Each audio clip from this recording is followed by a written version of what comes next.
Good morning विद्यार्थी मित्रों। कक्षा 11 विषय हिंदी आरोह भाग 1 दूसरी कविता है मीरा के पद। यहाँ पर हम मीराबाई का परिचय प्राप्त करेंगे। जन्म सन 1498, कुड़की गांव, मारवाड़ रियासत। प्रमुख रचना मीरा पदावली, नरसी जीरो माहिरो। मृत्यु सन 1546। मीरा सगुण धारा की महत्वपूर्ण भक्त कवयित्री थी। सगुण धारा यानी ईश्वर के उस रूप की उपासना करते थे जो हम देख सकते हैं। इसकी वो प्रमुख या महत्वपूर्ण कवयित्री थी। कृष्ण की उपासिका होने के कारण उनकी कविता में सगुण भक्ति मुख्य रूप से मौजूद है। उपासिका अर्थात पूजा करने वाली नारी, लेकिन निर्गुण भक्ति का प्रभाव भी मिलता है। निर्गुण भक्ति में ईश्वर के उस रूप की पूजा कर जाती है जो हम नहीं देखते या नहीं देख सकते, यानी जो परम शक्ति है उसकी पूजा की जाती है जिसका कोई रूप नहीं है।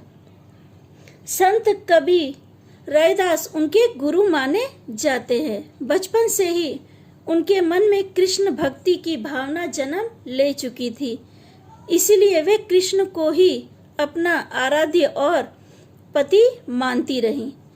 यानी कृष्ण की भक्ति में वो इस तरह लीन थी कि वो कृष्ण की आराधना करने के साथ साथ उनको अपना पति मानती थी और अंतिम क्षणों तक उन्होंने कृष्ण को ही अपना पति माना था।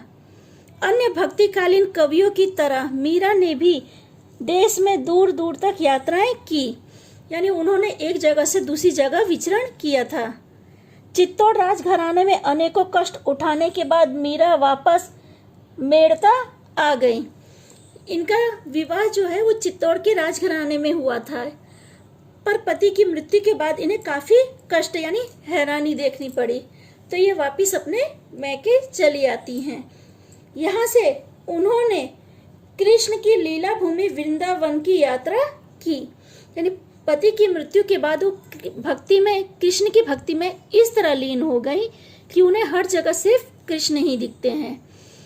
बाद में वो वृंदावन की यात्रा करती हैं। जीवन के अंतिम दिनों में वे द्वारिका चली गईं। माना जाता है कि वहीं रणछोड़ दास, जो कृष्ण का दूसरा नाम है, के मंदिर की मूर्ति में वे समाहित हो गईं।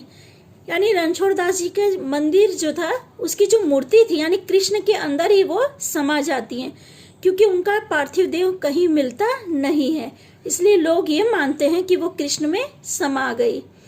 उन्होंने लोक लाज, लज्जा और कुल की मर्यादा के नाम पर लगाए गए सामाजिक और वैचारिक बंधनों का हमेशा विरोध किया। पर्दा प्रथा का भी पालन नहीं किया तथा मंदिर में सार्वजनिक रूप से नाचने गाने में कभी हिचक महसूस नहीं की।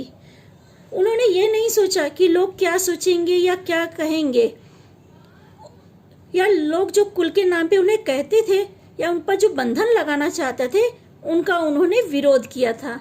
इन्होंने पर्दा प्रथा का भी पालन नहीं किया। उस समय राजस्थान में स्त्रियों को पर्दे में रखा जाता था, पर ये पर्दा प्रथा को नहीं मानती थी। मंदिर में सार्वजनिक रूप से यानी जहाँ भी कृष्ण की भक्ति हो वहां पर वो लीन हो जाए, यानी कृष्ण में इस तरह लीन होती थी कि नाचने गाने में भी उन्हें हिचक का एहसास नहीं होता था। मीरा मानती थी कि महापुरुषों के साथ संवाद यानी बात करने से ज्ञान प्राप्त होता है और ज्ञान से मुक्ति मिलती है। सगुण और निर्गुण धारा में सभी लोग का यही मानना था कि जो आत्मा है वो परमात्मा में लीन हो जाती है, पर कब लीन होगी? जब हमें ज्ञान की प्राप्ति होगी। अपनी इस मान्यताओं को लेकर वे दृढ़ निश्चयी थी। निंदा या बंदगी उनको अपने पथ से विचलित नहीं कर पाई।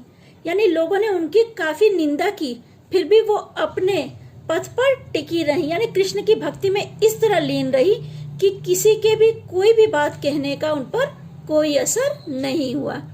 जिस पर विश्वास किया उस पर अमल किया।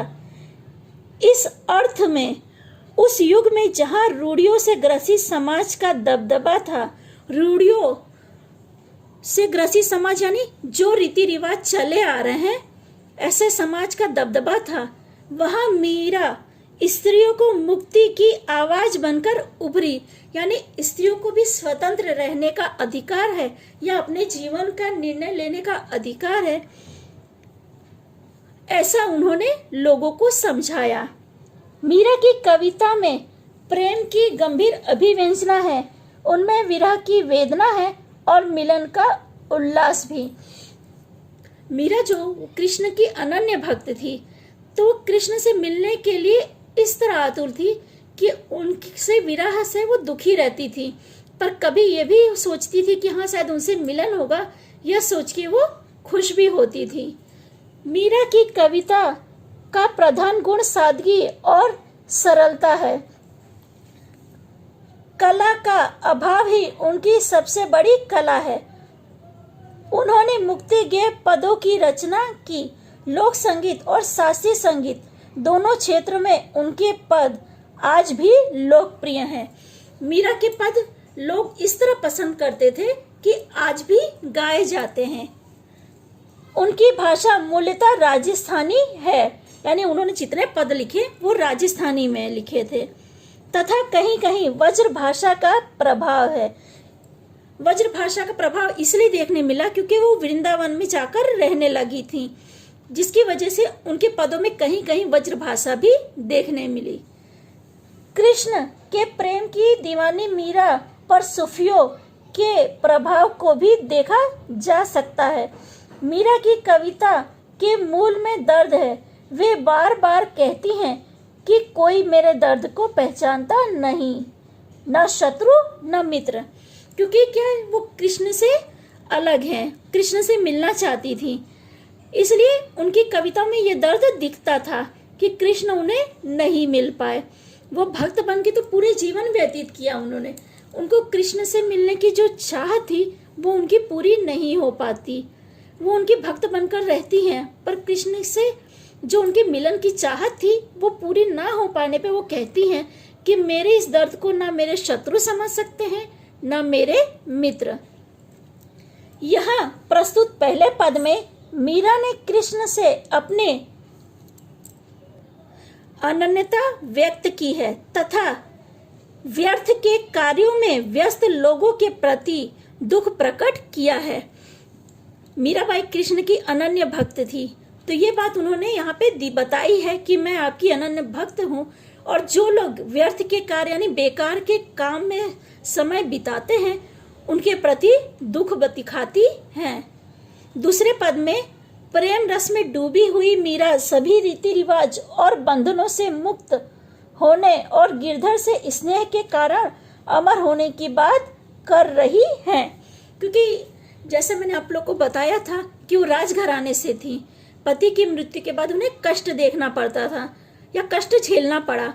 तो यहाँ पे क्या है, वो दूसरे पद में बताती हैं कि उन्हें जहर का प्याला भी भेजा गया था, वो पीने के बाद भी नहीं मरती। यानी कृष्ण के प्रेम में वो इस तरह अमर हो चुकी हैं कि अभी उन्हें मृत्यु का भी भय नहीं रहा। अंत में दोनों पद नरोत्तम दास स्वामी द्वारा संकलित संपादित मीरा मुक्तावली से लिया गया है। ठीक है विद्यार्थी मित्रों, मैंने यहाँ पे आपको मीराबाई के परिचय दिया है। अगले वीडियो में हम लोग पद के बारे में जानकारी प्राप्त करेंगे।